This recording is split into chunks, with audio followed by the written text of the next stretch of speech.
Good morning. Today, I want to try to do an introduction to Buddhism. I'm going to try to persuade you why it might be a more relevant story in today's time. It's important to understand that when we talk about Buddhism, when we talk about any cultural story, any thing of significance, we're not putting it at odds with something else. When it comes to philosophies, religions, political parties, countries, states, even cities people live in, it all becomes very combative. We like to put it at odds with each other, but it's not.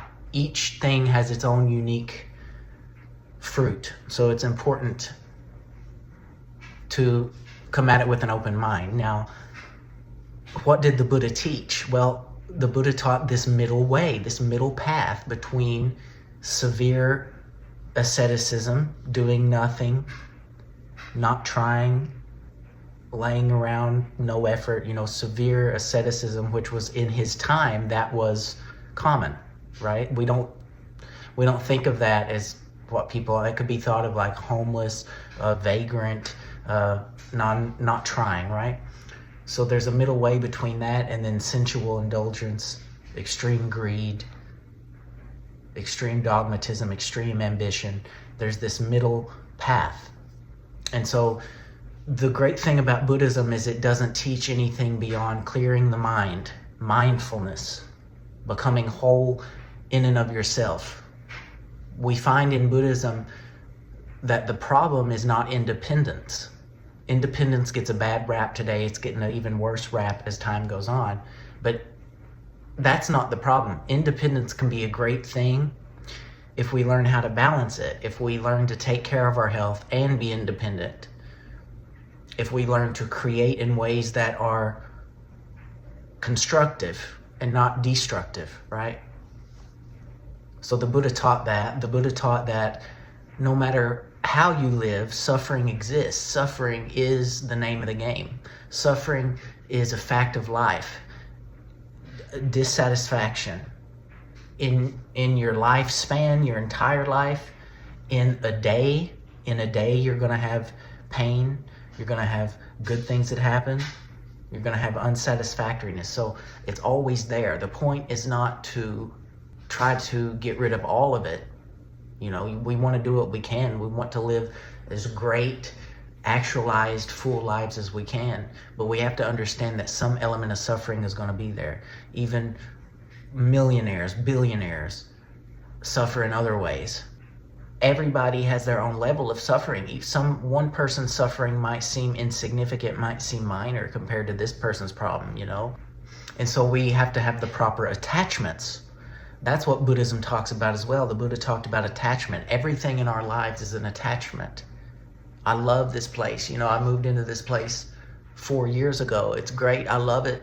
But at the end of the day, it's an attachment. I don't need it. I'm not completely so psychologically attached to it, but this is my house, and I would be okay if I had to move.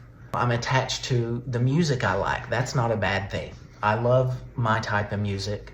I love, all of that makes up my identity. These identity attachments get a bad rap in Buddhism.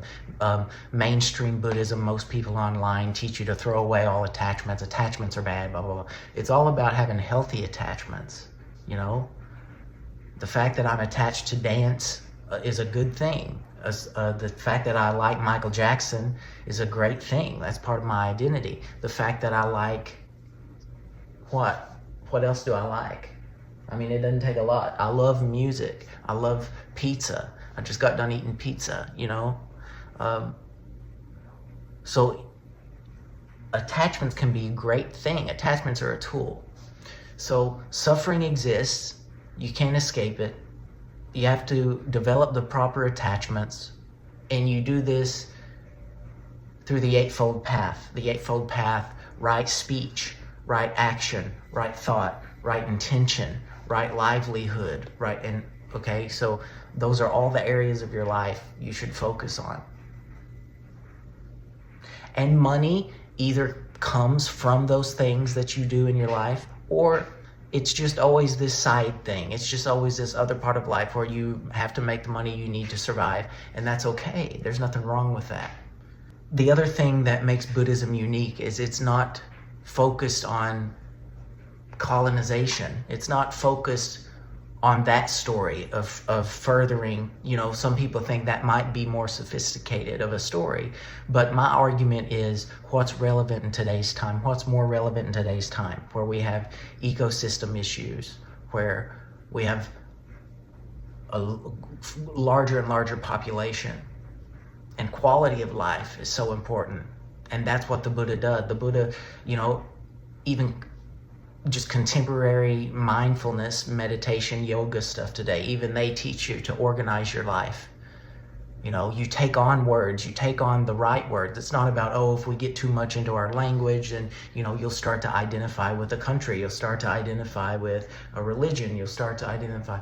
And Buddhism is simply philosophy.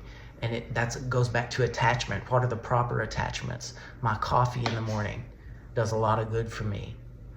Being able to schedule my day into morning, midday, evening, afternoon, it gives me bullet points. I'm not telling you to keep a journal. I've never been able to keep a daily journal, but just knowing to plan out your life, be okay with the individual life. And that's my argument of why Buddhism is more relevant today. It's not asking you to accept a cultural story. It's not asking you to believe in anything unscientific. It's a practice. It's not even a belief, it's a practice. So that's the low down. That's the no BS benefit of it, in my opinion.